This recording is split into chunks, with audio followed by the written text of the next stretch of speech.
Governor Kemp says he wants to eliminate the need for a license to carry a handgun in public. Kemp's push for a new state law coming during an election year. 11 Alive's Doug Richards live at the Capitol with more on his big announcement. Doug?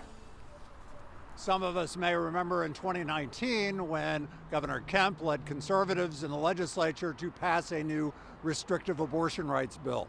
This time, Governor Kemp is leading Republican lawmakers to pass an expansive gun rights bill that some critics are already saying is dangerous in a state where they view guns as already being too accessible.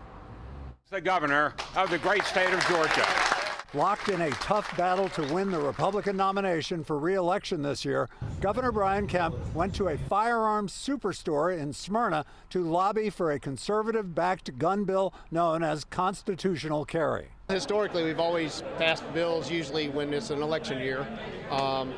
And, you know, he said he was going to do it, and we're taking him at his word. This is a public safety issue. Backers say a gun carry permit is unnecessary and is contrary to the Second Amendment. Since he first ran for governor, Kemp has told supporters he backs constitutional carry. But this is the first time that he's publicly backed legislation that has stayed stalled at the Capitol for the last 3 years. I think there's like 12 constitutional carry bills that are filed, many by members that are standing behind me today.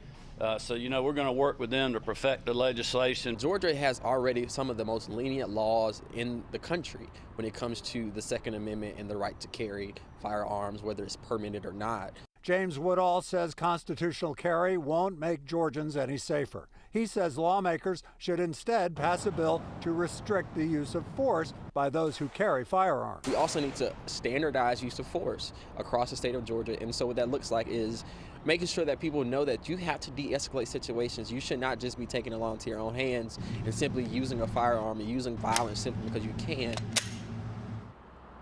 There are more than 20 firearms bills already stalled in this legislative session that began last year. A couple of them, at least, are constitutional carry bills. Those bills will not stay stalled for long as Republicans view the upcoming election ahead and look for ways to get ingrained with conservative voters. Back to you. Yeah, no doubt about that, Doug. Thank you. And if it is passed, Georgia would join several other states with constitutional carry, including Tennessee, Texas, Montana, Wyoming, and Utah. At Kemp's event, the National Rifle Association also announcing it will hold its 2025 annual meeting in Atlanta.